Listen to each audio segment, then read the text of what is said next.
안녕하세요. 시댁 이야기를 떠들고 싶어서 가장 유명한 채널에 사연을 보내게 되었습니다. 저는 30대 후반의 여자고요. 엄청난 사연을 가지고 있답니다. 바로 써내려가 볼 테니 꼭 들어주시길 바랍니다.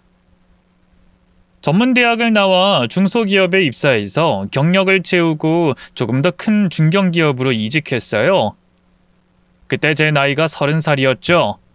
그리고 사귀고 있던 남자친구는 저보다 2살 많았고 능력 좋은 대기업 직원이었습니다. 그이는 저 말고도 더 좋은 조건, 예쁜 여자를 만날 수도 있었는데 아주 감사하게도 저만을 사랑해 줬답니다. 32살이 되던 해 결혼을 결심하게 되었고 처음으로 예비 시댁에 인사를 가게 되었어요. 시댁 식구로는 시어머니와 아주버님 2분과 손윗동서 2분이 있었어요. 제 남편은 3형제 중 막내였죠. 인사드리러 간 날 최대한 얌전하고 조신하게 보이려고 노력했습니다.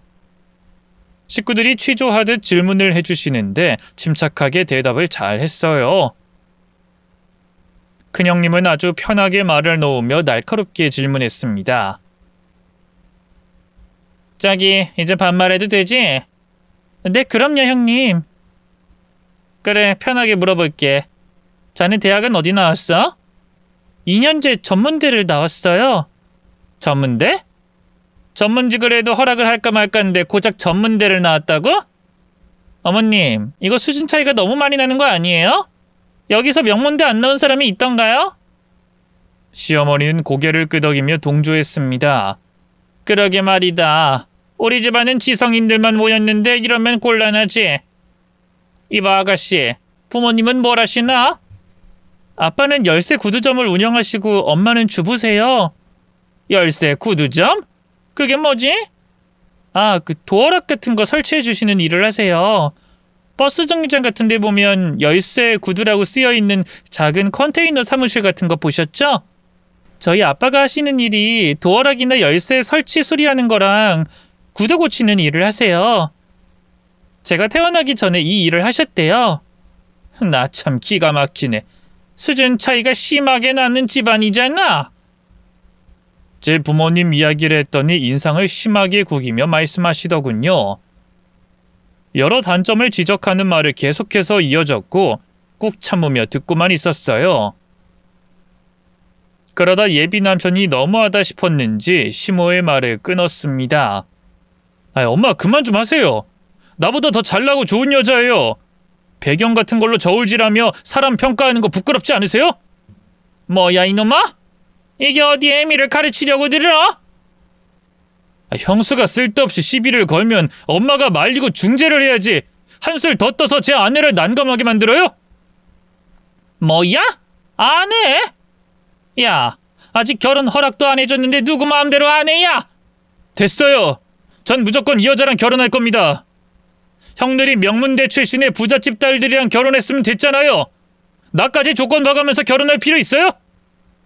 이 녀석이 지금 네 미래를 생각해서 객관적으로 따지고 비교하는 거 아니야? 너 나중에 결혼 잘못했다고 후회하고 싶지 않으면 잘 따져서 신부감 골라야 한다고. 엄마, 형들이 엄마 소원 채워줬잖아요. 잘 사는 집 딸들이랑 결혼했으니 난 결혼하고 싶은 여자랑 할 겁니다. 난 통보하는 거니까 받아들이든지 말든지 마음대로 하세요. 그이가 확실하게 저와 결혼하겠다고 전했고 비교하며 막말을 그만하라고 했더니 시댁 식구들 모두 남편을 쏘아보더군요.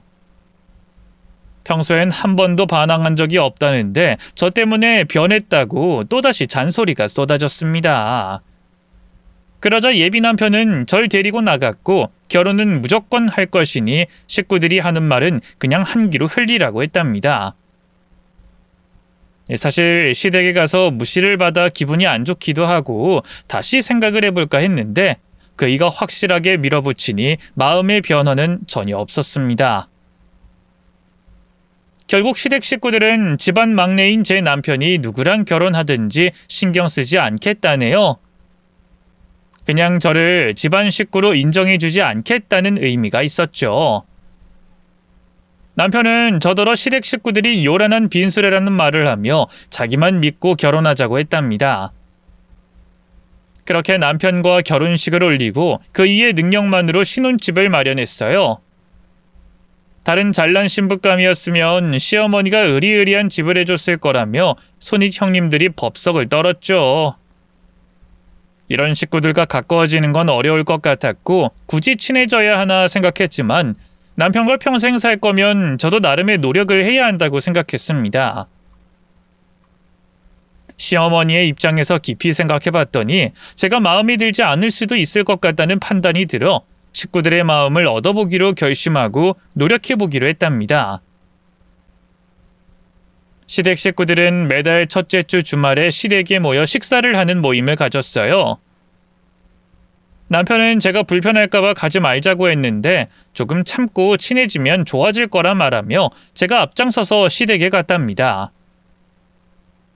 시댁 식구들은 역시나 절 많이 무시했어요. 막내 동서, 시댁에 잘 안 올 줄 알았는데 보기보다 용기가 있네. 네? 이젠 시댁도 제 또 다른 집이나 마찬가지잖아요. 어머님의 자식이니 당연히 찾아뵈야죠. 어머님의 자식이라고? 어머님 들으셨어요? 막내 동서가 어머님 자식이래요. 좋으시겠어요? 그러자 시어머니가 혀를 차더니 기가 막힌다는 표정을 짓더군요. 내 자식이라고? 네가? 야, 막내 아들놈이 하도 발광해서 억지로 결혼시켜준 거야. 사실 너희들이 평생 같이 살 거라 생각 안 해. 요즘 젊은 사람들 혼인신고 안 하고 먼저 1, 2년 살아보기도 하잖아.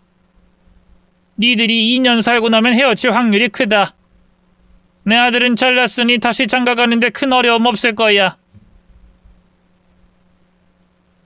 어머님, 이제 막 결혼했는데 헤어질 날을 기다린다고요? 절대 그런 일 없어요. 저랑 남편은 검은 머리 팥뿌리가 될 때까지, 아니 그보다 더 오래오래 행복하게 잘 살 거예요.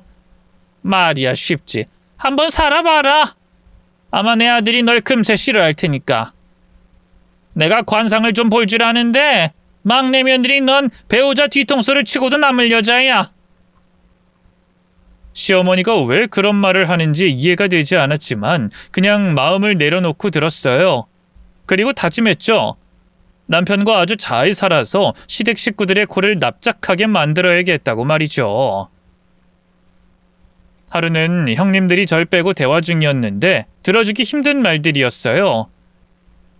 저는 안 들리는 척하고 딴 데 보고 귀를 기울였습니다. 형님, 막내 동서 보통이 아닌 것 같죠? 그걸 말이라고 해? 딱 봐도 남자 하나 잘 만나서 팔자 고치려는 거잖아. 완전 여우네요. 생긴 것도 눈이 쭉 찢어진 게 그렇게 생겼어요. 누가 아니래?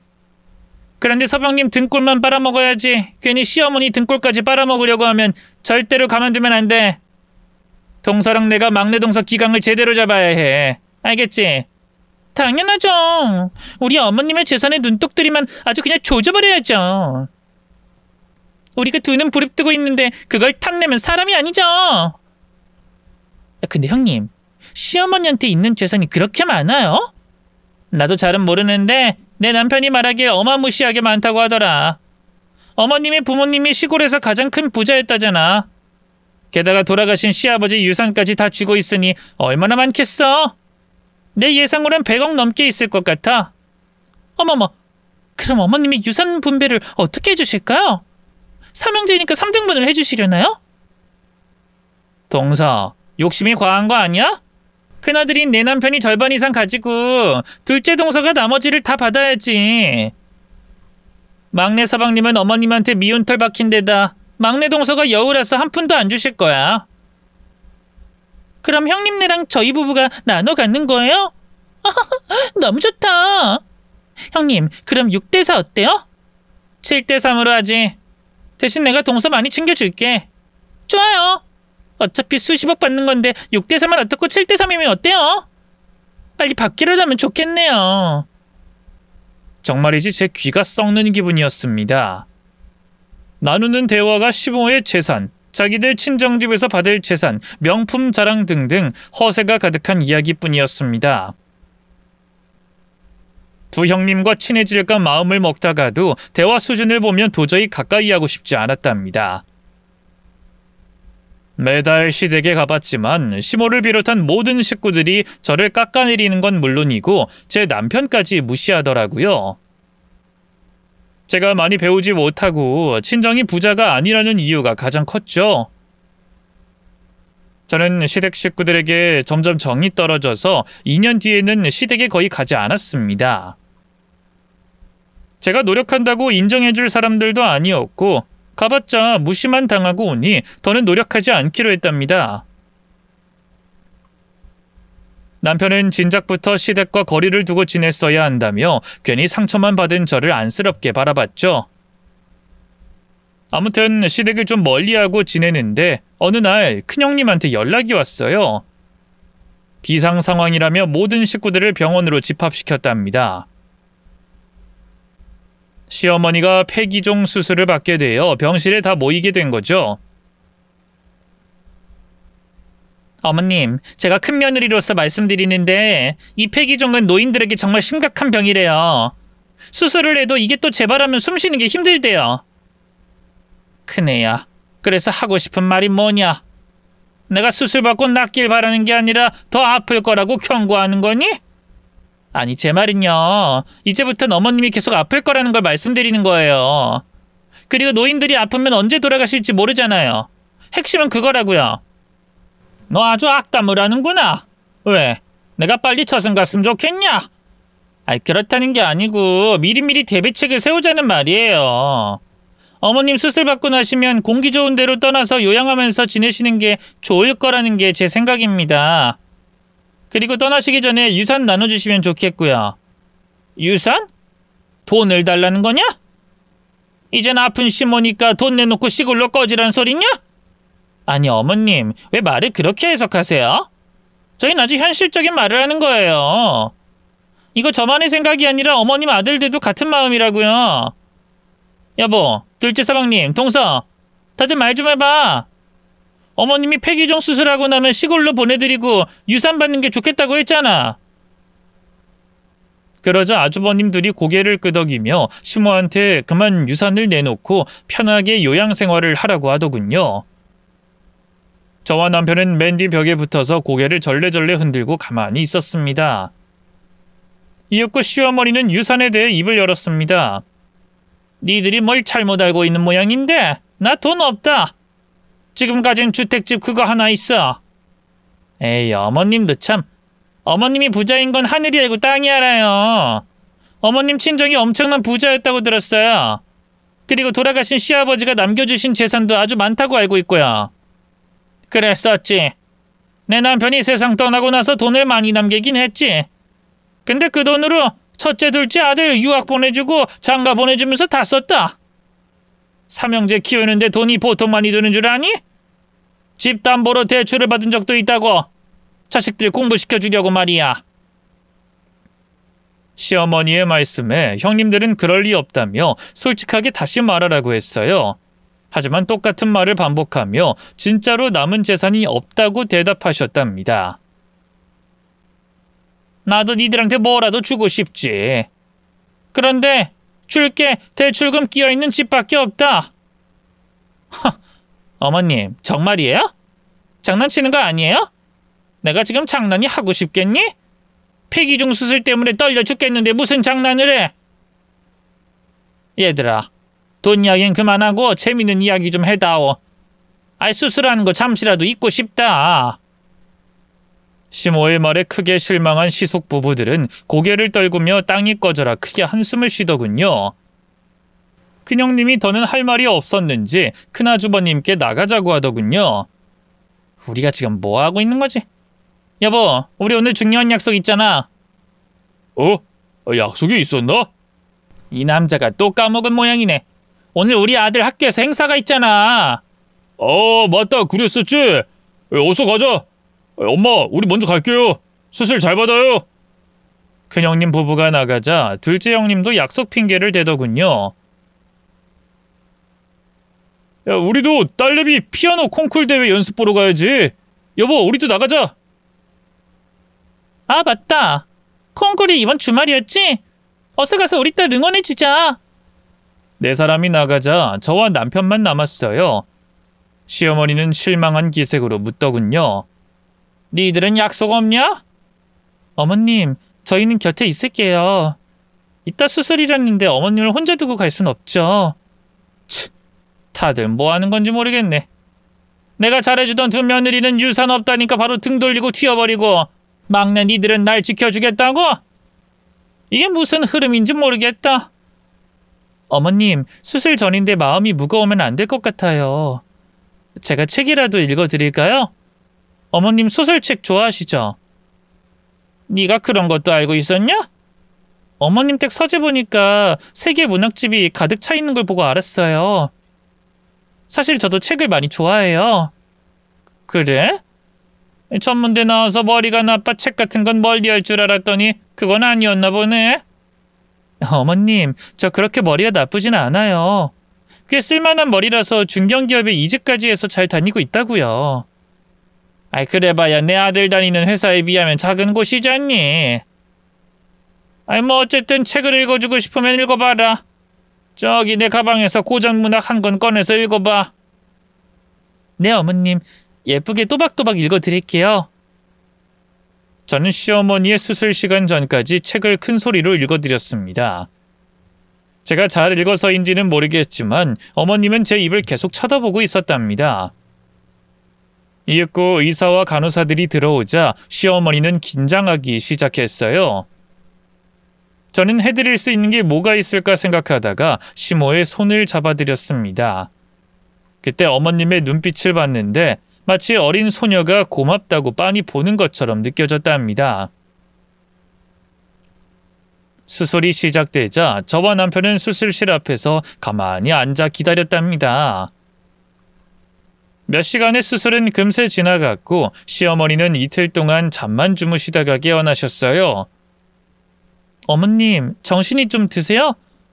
말씀하지 말고 듣기만 하세요. 필요한 게 있으면 오른손을 드세요. 시모가 오른손을 들자 제가 물었습니다. 네, 어머님. 필요한 게 뭔지 보기에서 골라보세요. 1번 물, 2번 화장실, 3번 식사. 시모가 손가락 2개를 펴자 화장실까지 부축해서 볼일을 보게끔 도와드리고 다시 침대에 눕혀드렸답니다. 회사에 휴가를 냈기 때문에 시어머니가 퇴원할 때까지 옆에서 간병하기로 했어요. 이 사실을 안 시어머니는 많이 놀라셨답니다. 곧 말씀을 하실 수 있을 때 왜 그렇게까지 하며 당신을 돌보는 거냐고 물으셨어요. 너, 막내 며느리, 왜 나를 돌봐주는 거냐? 왜긴요. 어머님 자식이니까 돌봐드리는 거죠. 절 미워하셔서 이런 건 상상 못 하셨나 보네요. 솔직히 기분이 안 좋은 적이 많긴 하지만 그래도 어머님은 저희 부모님이시잖아요. 자식된 도리를 해야 한다고 생각했기 때문에 이렇게 행동하는 거예요. 제 대답에 만족하세요? 너 말이다. 혹시라도 나한테 하나 있는 집을 유산으로 받고 싶어서 그러는 거라면 꿈 깨라. 대출금 상환하고 나면 시골에 집을 마련할 거다. 누구한테 줄 돈 하나도 없으니까 돈 때문에 이러는 거라면 관두고 나가. 어머님, 저 바라는 거 없다고요. 집을 파시든 이사를 가시든 그건 어머님 마음대로 하세요. 어머님이 회복할 때까지 옆에 있을 테니까 건강해지시면 제 일상으로 돌아갈 거예요. 그렇다니 다행이구나. 난 네가 뭐라도 얻으려고 이러는 줄 알았다. 다른 며느리들처럼. 아니다. 시모는 형님들 이야기를 하려다가 입을 다무셨습니다. 며칠 동안 시모 옆에서 책도 읽어드리고 손발이 되어 간병을 했어요. 몸을 회복하고 퇴원하게 되었을 때도 집까지 모셔다 드렸죠. 집에 도착한 시어머니는 한숨을 쉬며 푸념을 늘어놓으셨습니다. 에휴, 다른 자식들은 애미가 수술하고 왔는데도 연락 한 톤이 없네. 참나, 유산 없다고 하니까 이렇게 뒤통수를 날리나. 아주 웃기는 것들이네. 어머님, 유감이에요. 뭐라 위로를 드려야 할지 모르겠어요. 네가 무슨 위로를 하냐. 막내 며느리 너한텐 고맙다. 네? 아, 네, 저도 감사해요. 뭐가 감사하냐? 나 때문에 고생만 했으면서. 이젠 절 미워하지 않는 것 같아서요. 그게 감사해요. 내가 너한테 무례하게 군 게 많았지? 미안하다. 미안했고 잘못했다. 앞으로는 널 깎아내리는 말이나 비하하는 막말은 하지 않음마. 감사합니다, 어머님. 이제 집에 오셨으니 전 그만 가볼게요. 회사 나가는 거냐? 네. 혹시라도 몸이 안 좋으면 연락하세요. 또 휴가 쓰면 되니까요. 그렇게 시어머니를 댁까지 잘 모셔다 드리고 다시 회사로 돌아가 밀린 업무를 하고 제 일을 대신 처리해줬던 동료들에게 신세를 갚으려고 일을 더 떠안았답니다. 일주일 내내 야근을 하고 주말에도 일했더니 집에 돌아가면 바로 잠들어 버렸어요. 그렇게 바쁘게 지내면서도 매일 시어머니께 전화를 드렸어요. 몸 상태가 어떤지 여쭤보기도 하고 이런저런 수다를 나누기도 했답니다. 그런데 걱정했던 수술 후유증이 나타나서 시어머니가 알아눕게 되셨어요. 저는 다시 병원으로 모셔가서 입원 치료를 받게 해드렸답니다. 제가 낮에는 회사를 나가서 저녁마다 시모 병실로 갔는데 어느 날 아주버님 부부들이 몰려왔더군요. 시어머니 수술 받기 전에 보고 처음이었습니다. 큰형님은 시모의 상태에는 궁금한 게 없고 유산에 대해 또 질문하더군요. 아버님, 숨겨둔 재산이 진짜 없으세요? 제 남편이 아무리 생각해도 빈털터리가 아닐 거라고 하던데요. 여보 맞지? 우리 삼형제 다 썼다고 하셨는데 아직 많이 남아있을 것 같아. 엄마, 지금이라도 사실대로 말하고 유산 나눠줘요. 괜히 우리랑 사이 안 좋아져서 말년에 후회하지 말고. 이것들이 병원에 입원한 애미 앞에서 그게 할 소리야? 니들은 내가 돈으로 보이냐? 유산 말고는 나한테 할 말이 아무것도 없는 거야? 너희 정말 너무한다. 내가 그동안 니들한테 어떻게 했는데 이런 식으로 염장 지르냐? 나 가진 거 없다. 전에 말했던 것처럼 집 말고는 아무것도 없어. 그러자 큰형님이 또다시 입을 열었어요. 부동산 조회해봤는데 진짜 없긴 하더라고요. 그래도 현금을 좀 가지고 있나 싶었는데 그것도 아니라면 뭐 기대를 버려야겠죠. 근데 어머님, 보험 등기 여러 개던데 미납된 건 없죠? 내가 아무것도 없으니까 보험까지 신경을 쓰냐? 그래, 자동이체로 납부 잘하고 있다. 내가 저승 가면 보험금이 꽤나 많이 나올 거야. 알고 있어요. 그럼 이야기 끝났네요. 보험금이라도 받아서 나누면 되겠어요. 어머님, 몸조리 잘하세요. 빨리 저승 가라는 소리를 실컷 하고선 몸조리 잘하라고? 야, 이 배은망덕한 것들아! 니들은 자식도 아니야. 당장 내 눈앞에서 사라져! 그러려고 했어요, 어머님. 너무 서운하게 생각하지 마세요. 저희는 객관적으로 미래를 위해 이러는 거예요. 자식들에게 하나라도 더 해주고 싶은 부모라서 이러는 거라고요. 당장 안 나가! 시어머니가 큰 소리를 치자 그제야 아주버님 부부들이 썰물처럼 나갔습니다. 저는 뭐라고 해야 할지 몰라 물수건으로 시모의 손발을 닦아드렸어요. 그리고 책을 읽어드렸죠. 조금 진정되자 어머님은 깊은 잠에 빠지셨고 며칠 치료받으시고 퇴원해서 시댁으로 돌아오셨답니다. 물론 제가 곁에서 다 챙겨드리고 있었죠. 어머님, 제가 또 휴가 쓰는 건 힘들어서 저녁에 와서 아침까지 있을게요. 그러지 않아도 되는데. 어머님 혼자 계시면 쓸쓸하시잖아요. 제가 챙겨드릴 게 있으니까 퇴근하면 올게요. 고맙다. 정말 고맙다. 시모는 제 진심을 알아주시고 이제는 진짜로 저에게 온 마음을 여신 것 같았답니다. 퇴근하고 시댁에 가서 시모 옆에서 잠을 자고 돕거나 챙길 수 있는 건 다 해드렸어요. 제가 아침에 출근할 때는 남편이 붙여준 간병인이 와서 시어머니를 돌봐드렸습니다. 빈틈없이 사람이 옆에 있으니 크게 걱정되지 않았어요. 그런데 폐기종 수술 후유증은 꽤 심해졌습니다. 조금만 움직여도 숨을 헐떡거리는 건 기본이고 기침을 하시다 각혈까지 하시는 걸 제 두 눈으로 봤어요. 의사가 약물 치료로 나아지는 방법밖에 없다고 하더군요. 재수술은 어느 정도 시간이 지나야 가능하다고 했답니다. 옆에서 약을 챙겨드리고 나아지는 게 보이다가도 어느 날 급격하게 안 좋아지기도 했어요. 어머님, 많이 아프신 것 같아요. 어서 병원으로 가요. 나 알아. 병원 간다고 더 나아질 것도 없어. 고집 부리지 마시고 어서 가요. 너 왜 자꾸 내 옆에 붙어 있는 거냐? 아, 내 집이 탐나서 그러는 거냐? 그게 아니면 숨겨진 재산이 있을 줄 알고 착한 척하고 붙어 있는 거지? 어머님, 몸이 편찮으시니까 신경질적으로 변하셨잖아요. 어서 병원 가요. 닥쳐! 너도 다른 며느리들이랑 똑같은 생각인 건 내가 모를 줄 알아? 저 유산받고 싶은 마음 눈꼽만큼도 없어요. 그럼 나가. 내 눈앞에서 사라지라고!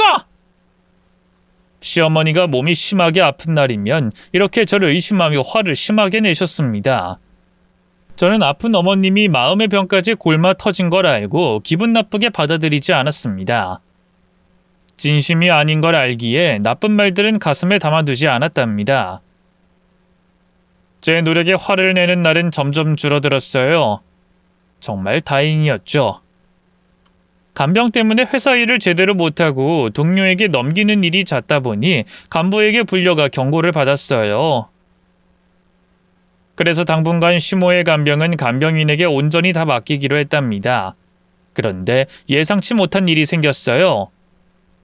아주버님 부부들이 시댁에서 당분간 시모와 같이 살겠다고 들어갔답니다. 제가 시댁에 찾아갔더니 할 일 없으니 잠깐 시어머니를 뵙게 하고 돌아가라며 등 떠밀더라고요.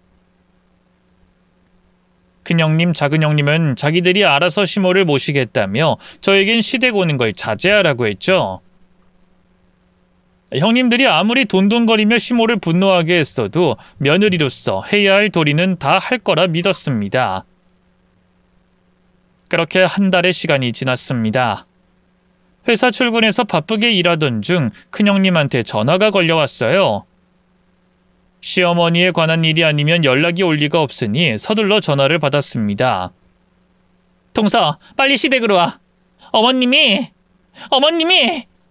돌아가실 것 같아. 임종전에 자식들이 모두 모여서 어머님께 인사하자고. 네? 그게 무슨 말씀이세요?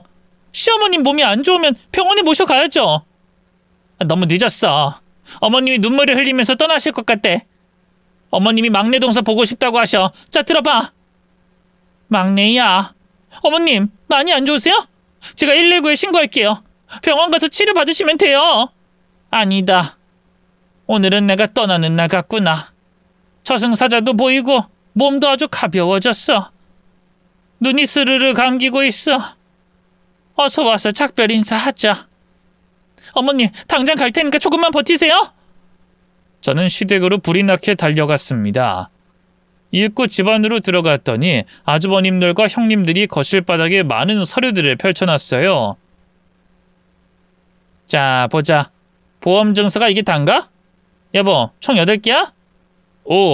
수령자는 다 장남인 내 이름이네. 그럼 쓰여있는 대로 우리가 다 받아야겠네.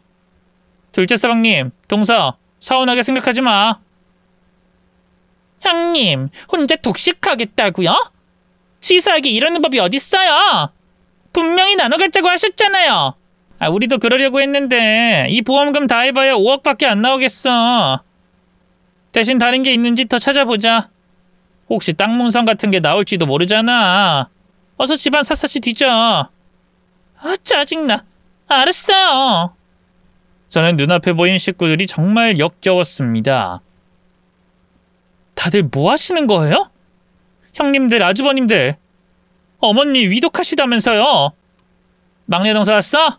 안방에 들어가 봐. 노인네가 시름시름 앓으면서 저승사자 보인다고 난리네. 곧 세상 뗄 것 같으니까 인사를 하든 욕을 하든 마음대로 해. 형님들은 지금 이 상황에 어머님 보험 증서랑 남은 재산이 뭐가 있는지 뒤져보고 있는 거예요? 정말 대단들 하시네요. 야, 막내 동서. 지금 바쁘니까 봐주는 줄 알아. 시어머니랑 친해졌다고 우리를 우습게 하나 본데 착각하지 마라. 우린 너랑 레벨이 달라. 당장 싹 다 잡아 족치고 싶었지만 위독한 시어머니를 먼저 봐야 했기 때문에 안방으로 뛰어들어갔습니다. 어머님! 어머님 어디 계세요? 어머님! 안방 안에 안 계셔서 다른 방에 다 들어가 봤습니다. 큰형님, 어머님 어디 가셨어요? 가긴 어딜 가? 기운 없이 다 죽어가는 노인네가 움직이지도 못하는데. 왜? 안방에 없어? 어머님이 안 보여요. 다들 어머님 찾아봐요. 아이 귀찮게 이게 뭐야? 어머님은 얌전히 누워있다 떠나실 것이지 언제 기운이 나서 움직인 거야? 다들 집안 뒤져보자. 노인네 찾아보자고. 집안 구석구석 찾아봐도 시어머니가 보이지 않자 심각한 상황인 걸 깨달았습니다. 식구들에게 밖에 나가서 찾아보자고 다 같이 시댁 근처를 돌았습니다. 경찰과 구급차를 불러서 동네 구석구석 찾아봤는데 어딜 가셨는지 시모는 보이지 않았답니다. 저는 순간 집안에 다시 들어오셨을지도 모른다는 생각에 혼자 시댁으로 뛰어갔어요. 집안을 다시 뒤져봤지만 시어머니는 아무 데도 없었습니다. 어머님, 도대체 어딜 가신 거예요? 이러다 정말 큰일 나요. 제발 무사히 돌아와요. 눈시울을 붉히며 혼잣말을 하자 어디선가 목소리가 들렸습니다. 야 막내야, 여기야 여기. 시모 목소리가 위에서 들려 고개를 올려봤더니 다락방 문 사이로 얼굴을 빼꼼 내민 시어머니가 보였습니다. 안 걸렸지? 막내야, 다들 밖에서 나 찾고 있는 거지? 어머님, 도대체 어떻게 된 거예요? 저 엄청 놀랐었다고요. 임종 전이라고 해서 진짜 심장이 멈추는 줄 알았다고요. 근데 집안에서 사라져서 더더욱 놀라 자빠졌다고요. 미안하다. 근데 방법이 이것밖에 없었어. 자식놈들이 날 꼼짝 못하게 하고 숨겨둔 재산 어디 있는지 불라고 엄청나게 괴롭혔다. 아무리 없다고 해도 믿지를 않고 끝까지 힘들게 하더라. 그래서 아파 죽겠다고 이제 세상 뜰 때가 왔다고 연기 좀 했지. 네가 오면 같이 도망가려고 말이야. 아주버님들이랑 형님들이 그런 짓을 했군요. 전 일말의 양심이라도 있어서 간병하겠다는 줄 알았는데 죄송해요 어머님. 야야 됐고 어서 빠져나가자. 너랑 같이 도망가면 잡히지 않을 것 같으니까. 어머님 어디로 도망가자고요? 저희 집이요? 거기 가면 내 자식놈들이 금방 찾아오겠지. 또 못살게 구는 꼴을 보고 싶지 않다. 막내야, 집 뒤쪽으로 가자. 어서. 시어머니는 아직 몸이 편찮으셔서 제 부축으로 집 뒷마당 담벼락 앞까지 갔습니다. 우리 이 담을 넘어가야 해 며느라. 이 뻥끗 말고 날 따라와. 담을 넘자고요? 어머님 그래도 다치시면 어쩌려고요? 안 다칠 수 있다. 네가 도와주면 무사할 거야. 자, 여기 엎드려라. 내가 너 등 밟고 올라갈게. 네? 네. 저는 담벼락 앞에 바짝 붙어서 엎드렸고 시모는 절 밟고 담벼락을 힘들게 넘어갔습니다. 그리고 저도 긴 팔을 써서 담벼락을 겨우 넘어갔답니다. 자, 이제 전화를 써야겠다. 내 핸드폰은 자식들이 가져갔으니 네 전화 좀 쓰자. 진짜 너무들 하네요. 어머님을 간병하는 게 아니라 감시하러 온 거였어요. 못된 인간들. 제가 핸드폰을 내밀자 시모는 누군가에게 전화를 걸었고 10분 만에 고급 외제차가 저희 고부 앞에 딱 섰습니다. 운전기사가 내리더니 문을 열어주며 태워줬어요. 그리고 재빠르게 그 동네에서 벗어났습니다. 지나가는 길에 큰형님, 작은형님, 아주버님들의 모습이 보였어요. 만약 걸어서 빠져나갔다면 아마 금방 걸렸을 겁니다. 운전기사가 저희를 내려준 곳은 으리으리한 주택이었습니다. 지금 시댁과는 차원이 다른 엄청나게 큰 주택이었습니다. 막내야 들어가자. 우리 집으로 들어가자.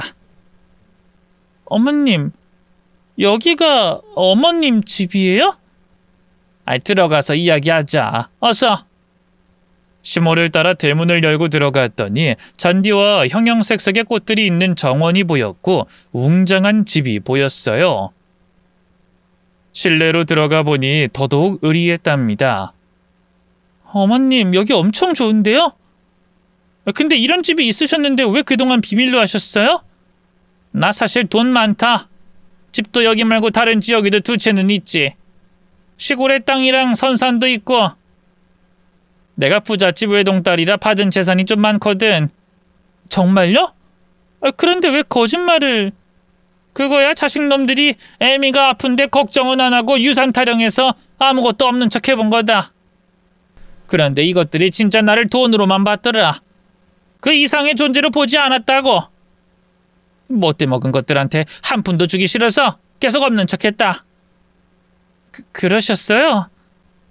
근데 왜 저한테는 진실을 말해주시는 거죠? 아, 너를 왜 데리고 왔냐고? 어이, 김 변호사, 집안에 있으면 나와봐.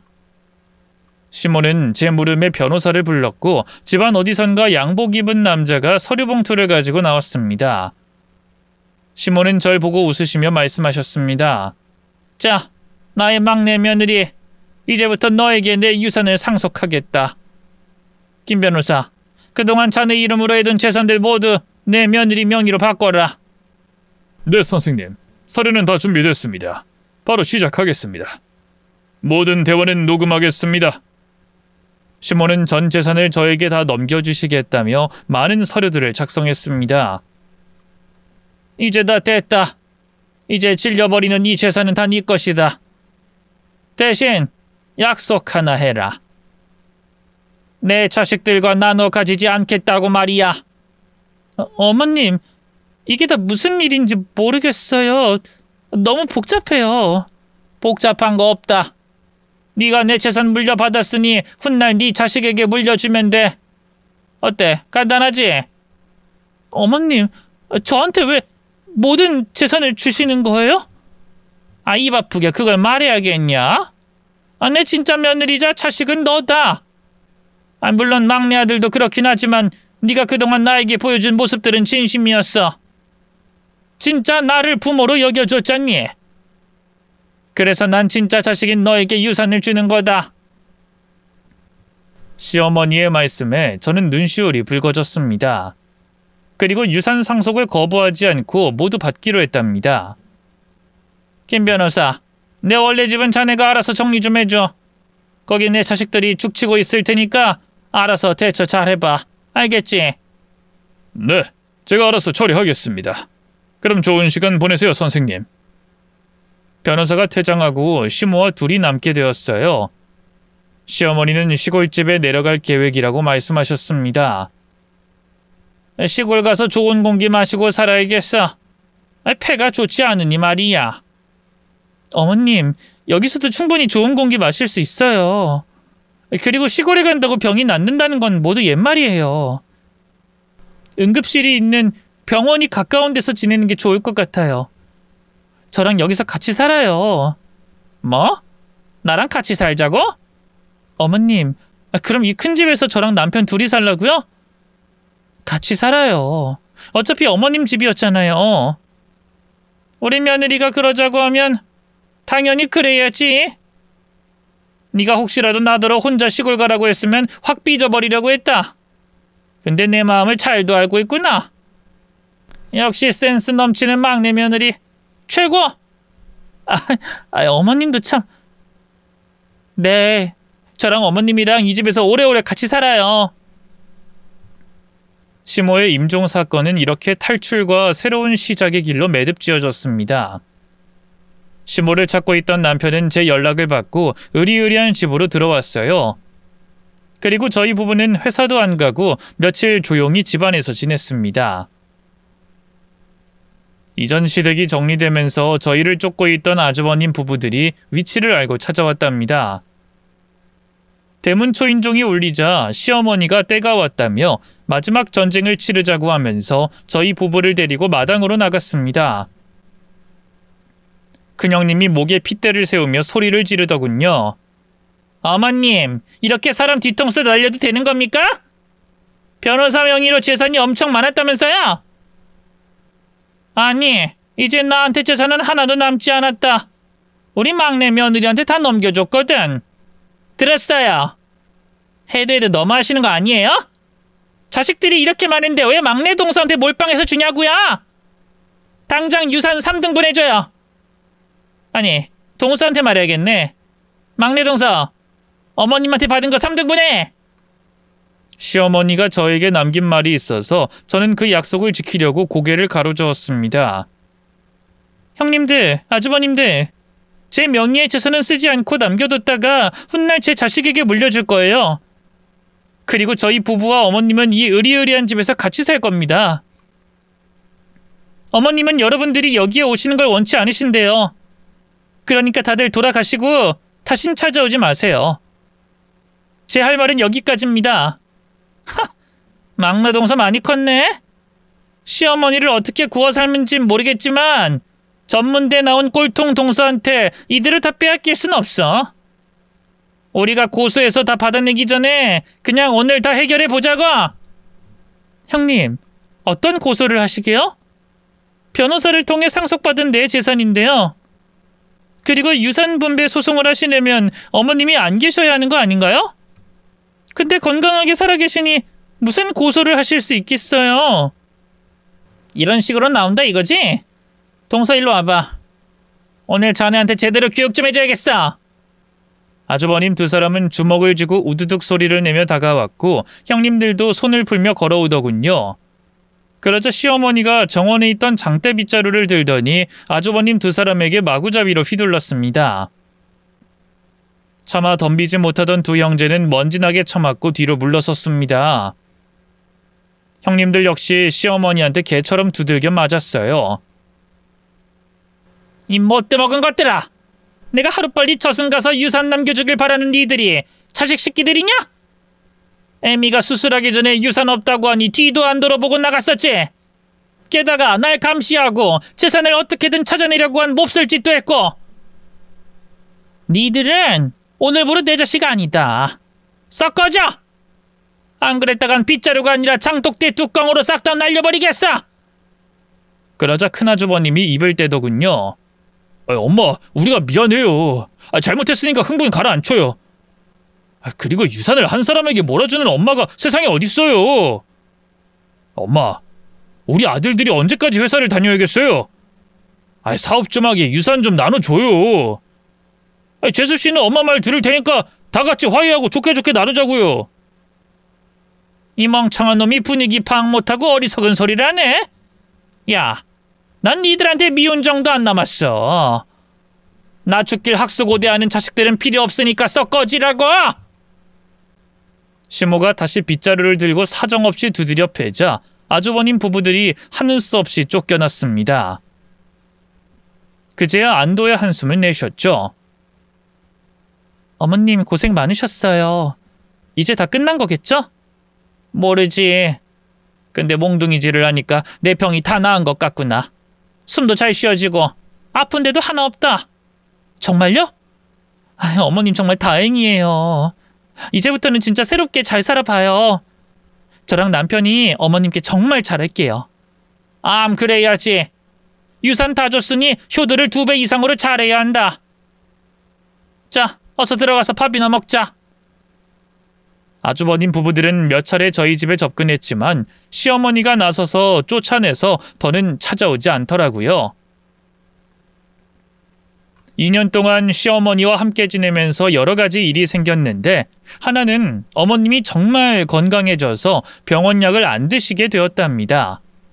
그리고 제가 어여쁜 딸애를 낳았어요. 그래서 시어머니는 육아 삼매경에 빠져서 매우 즐겁게 지내셨어요.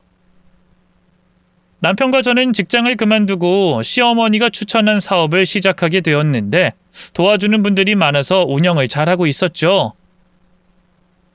유산은 훗날 필요할 때가 오면 쓰거나 딸에게 그대로 물려줄 계획이었습니다. 그런데 2년이라는 세월이 지나면서 변한 건 저희 식구뿐만이 아니었어요. 아주버님 부부들이 큰일을 겪고 우리 집으로 찾아왔답니다. 네 사람은 피골이 상접한 얼굴로 들어왔어요. 집안에 저 혼자 있어서 대문을 열어주고 마당에서 대화를 나눴습니다. 재수씨, 우리 형제가 사업하다 말아먹었어요. 잘 될 줄 알았는데 제대로 망했어요. 저는 고개를 갸웃거리며 물었습니다. 아주버님, 사업 망했는데 왜 여길 찾아오셨죠? 그리고 사업할 돈이 없다고 하지 않으셨나요?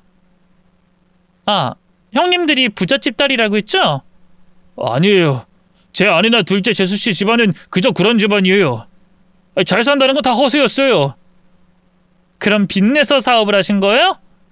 아, 근데 전 아무것도 해드릴 수가 없어요. 재수씨, 우리 엄마 아직 정정하세요? 그 노인네가 돌아가셨으면 유산 분할 고소라도 할 텐데 아무것도 못하네. 설마 사업하는 동안 시어머니가 돌아가시길 기다렸던 거예요? 돌아가시면 바로 유산 분할 고소를 하시려고 했다는 거죠? 그걸 믿고 대출을 받았다는 말이죠? 잘 알아들으셨네요. 재수씨, 우리 좀 살려줘요. 나중에 엄마 돌아가시면 고소 안 할 테니까 우리 사업 빚 갚아주고 새 사업장 차려줄 투자금 정도만 줘요. 그럼 그걸로 끝내고 더 이상 귀찮게 안 할게요. 이런 생각을 하고 있었다는 아주버님이 대단했습니다. 물론 뒤에서 조종한 형님들도 똑같았죠. 저는 대답 대신 빗자루를 집어들었어요. 재수씨, 그건 왜 들어요? 설마 그거로 우리를 혼내겠다는 겁니까? 재수씨, 우리가 나중에 엄마가 돌아가셔도 유산 분할 소송 안 한다고 했잖아요. 왜 이렇게 일을 어렵게 만들려고 해요? 빗자루 내려놓고 우리 대화로 하나하나 풀어봅시다. 저는 씩 웃으며 빗자루를 대문 쪽으로 던졌습니다. 어머님, 다 들으셨죠? 자, 받으세요. 그래, 아주 잘 들었다. 이 망할 놈들이 아직도 애미가 빨리 저승가길 바라고 있었네. 뭐? 유산 분할 소송을 하겠다고? 이 악랄한 놈들아! 내가 니들보다 오래 살 거야! 그리고 내 며느리가 그 전에 모든 재산을 다 써버리게 하겠어! 엄마, 언제 왔어요? 우리 대화로 풀어요. 엄마, 그거 내려놔, 어? 시어머니가 빗자루로 아주버님들의 면상을 후려갈기고 형님들의 종아리를 힘껏 내려쳤습니다. 어머니, 왜 이렇게 팔팔하신 거예요? 어머님이 정정하니까 우리가 아무것도 못하잖아요. 이 썩을 잡고서 내 며느리 유산을 니들이 가져갈 일은 절대 없어. 나중에 나 죽고 고소를 해도 당연히 못 받겠지만 아예 건덕지 하나 없게 며느리가 돈을 다 써버리면 끝이야. 어머님 진짜 너무하시네요. 우리도 같은 며느리인데 누군 전 재산을 주고 누군 땡전 한 푼 안 줘요? 저 전문대 꼴통이 어떻게 구워 삶아서 이러는진 모르겠는데 어머님 정신 차리세요. 잘난 며느리들이랑 어울려야 고품격이 되지 저런 무식한 애랑 있으면 어머님도 똑같이 저급해 보인다고요. 터진 주둥이라고 말을 막 하는구나. 내가 아프기 전에는 니들이랑 똑같은 부류의 인간이었는데 지금은 아니다. 나에게 막내 며느리가 유일한 며느리야. 천사 같은 애한테 함부로 말했다간 니들 뼈도 못 추리게 해줄 거라고. 이거 봐요 어머님. 지금 하는 짓이 엄청 무식한 거 모르겠어요? 동서한테 옮은 거라고요. 저 하찮은 애한테 제대로 홀렸다고요. 그랬더니 시어머니는 장독대 뚜껑을 하나 잡아들었습니다. 내가 더 무식한 걸 보여주지. 뚝배기 깨주고 싶은 것들은 거기에 가만히 서 있어. 장독대 뚜껑을 대문에 던져 와장창 깨지자 네 사람은 겁을 먹고 꽁진하게 도망쳤습니다. 그게 아주버님 부부들의 마지막 모습이었습니다. 며느라, 이제 다 처리했다. 다음에 또 오면 그땐 진짜로 머리통을 다 작살내버릴 거야. 어머님, 든든합니다. 수고 많으셨어요. 근데 유산을 좀 나눠주면 안 되겠죠? 약속한 거 잊으면 안 돼? 마음 약해져도 안 되고. 며느라, 내 약속은 절대 깨지 마라. 저것들에게 돈을 줄 거면 차라리 기부를 해라. 좋은 생각이에요, 어머님. 유산이 엄청 많으니까 일부를 기부하면 좋겠어요. 아이고, 그래. 네 돈이니까 그 정도는 알아서 해라. 그렇게 유산으로 기부도 하고 있는 사업에 더 투자해서 확장시켰어요. 지금 시어머니는 엄청 정정하셔서 자신의 손녀를 아주 즐겁게 키우시며 지내고 계신답니다.